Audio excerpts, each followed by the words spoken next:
My Nana grew up here in Galveston.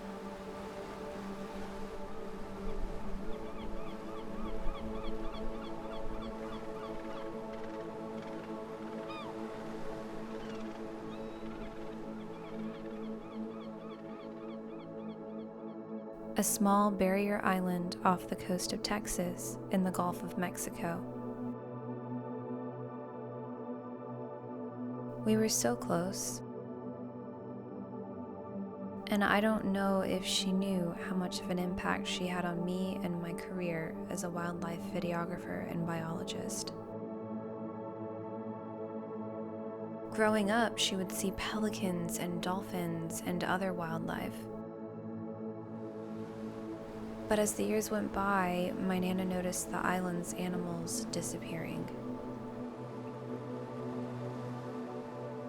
By the time my mama and her cousins were children in the 1970s, they had never even seen the wildlife the island was once famed for. The thing that struck me is you'd be in a gift shop and you would see a statue of a brown pelican. Right. And like, I associate those statues with Galveston, but having, as a kid, you would never see the actual pelicans. Because they'd have the pilings are just these logs that are strapped together that would help guide the ferries into the dock, and my dad would bemoan the fact that that's where the pelicans all used to sit. There weren't any pelicans anymore. I never saw dolphins. I remember being on the ferry and my dad just scanning the horizon. He'd say, well, yeah, haven't seen them forever, but I still keep hoping we'll see dolphins again. My Nana and Grandpa knew from the start that the decline in wildlife had to have something to do with humans. And I'm on a journey to find out what really happened. It was just a matter of finding the research to back up what they saw. But when I met with Galveston's leading dolphin researchers, I realized the information I needed didn't exist. Some of the first dedicated research looking at abundance of dolphins in Galveston Bay and surrounding areas were in the 90s and 2000s. Back then, the numbers ranged from around 50 to 200 dolphins, while today they are around 800 to 1,000 in number. It's a much larger number now. However, it's really hard to compare between studies. Methodology was different, area coverage was different. The dolphin data couldn't give me clear answers, so I turned to another marine animal expert. So in the western portion of the Gulf, we primarily see our Kemp's ridley. It's a small, critically endangered sea turtle.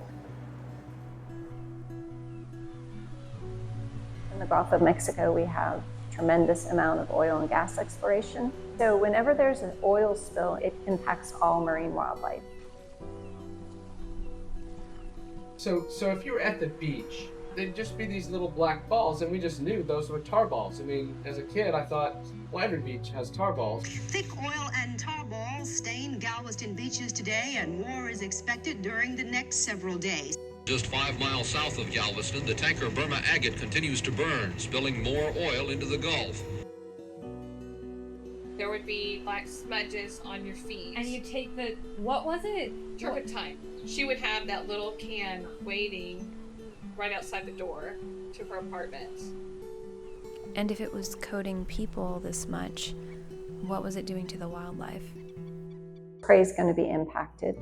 The turtles themselves could become impacted. They could become coated. They could inhale the oil, or they could actually ingest the oil.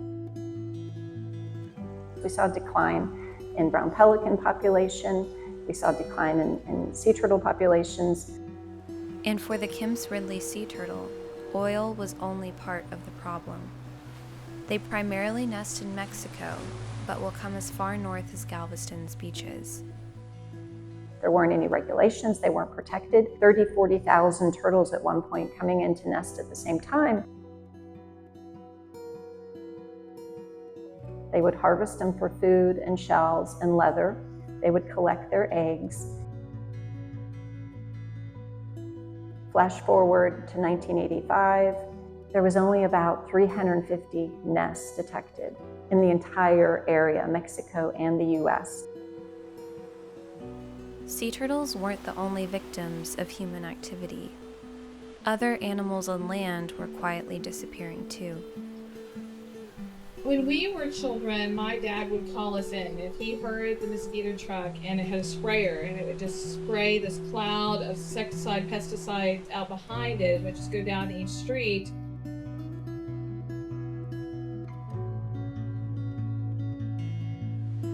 It took years for people to realize there were consequences for spraying that. The chemical was DDT. It made the pelicans' eggshells so thin they were crushed during incubation. In Texas alone, the brown pelicans' numbers dropped from 5,000 to 13 breeding individuals by 1973. It goes to show the things you notice are not insignificant. My Nana was witnessing Galveston's ecosystems falling apart. It was actually during the 1970s that we started to see environmental laws being passed that monitored how we impacted the environment. And DDT was banned, giving pelicans and other wildlife a chance to recover.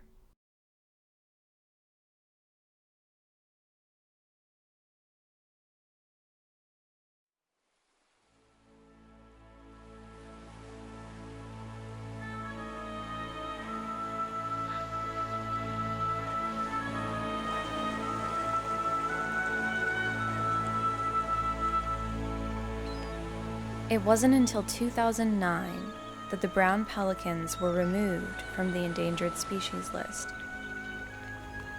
reaching 12,000 individuals in Texas today.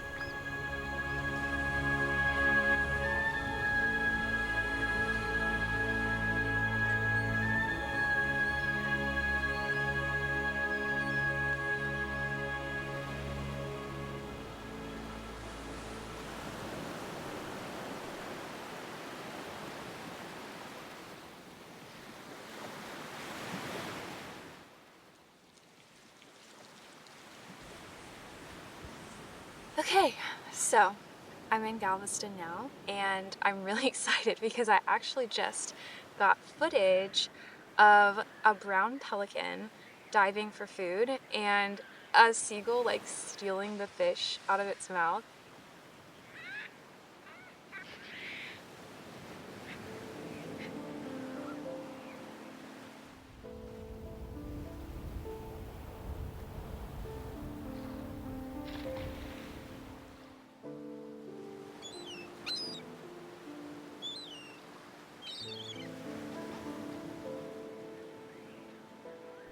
It's moments like these that remind me why balance in an ecosystem matters.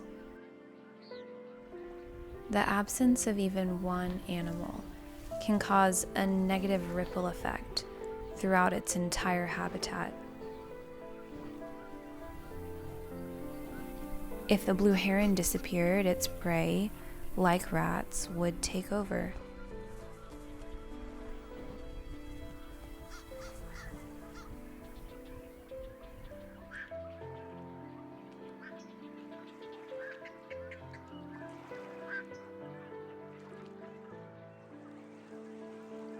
Unfortunately, the island's ecosystems are still under threat.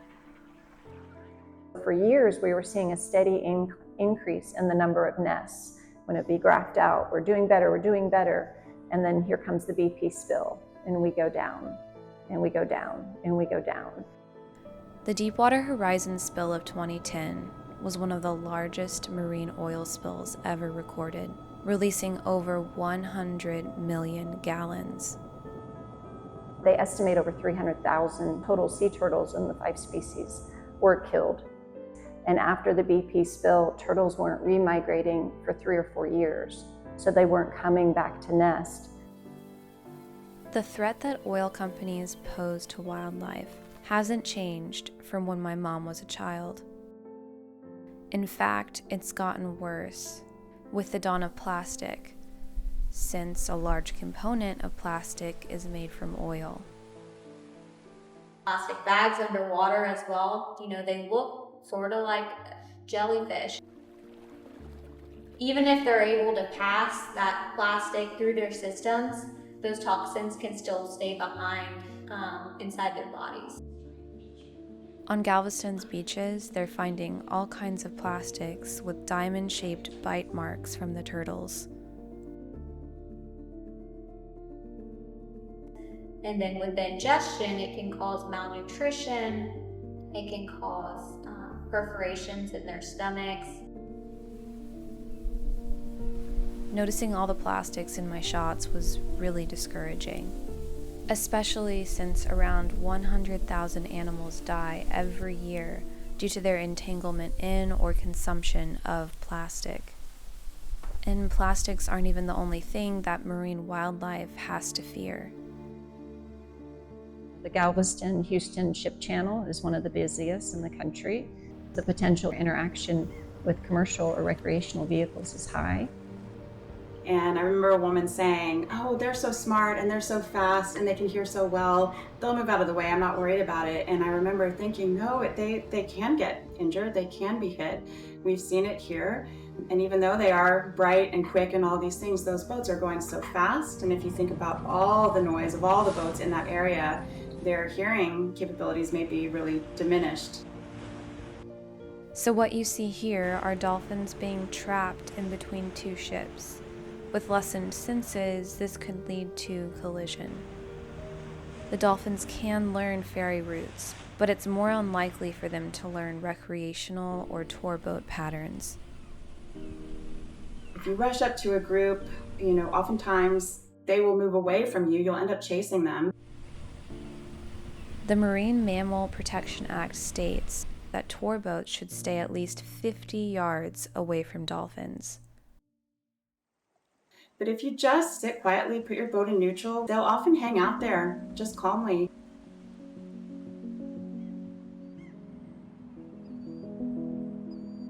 Galveston is a place where I still feel close to my Nana.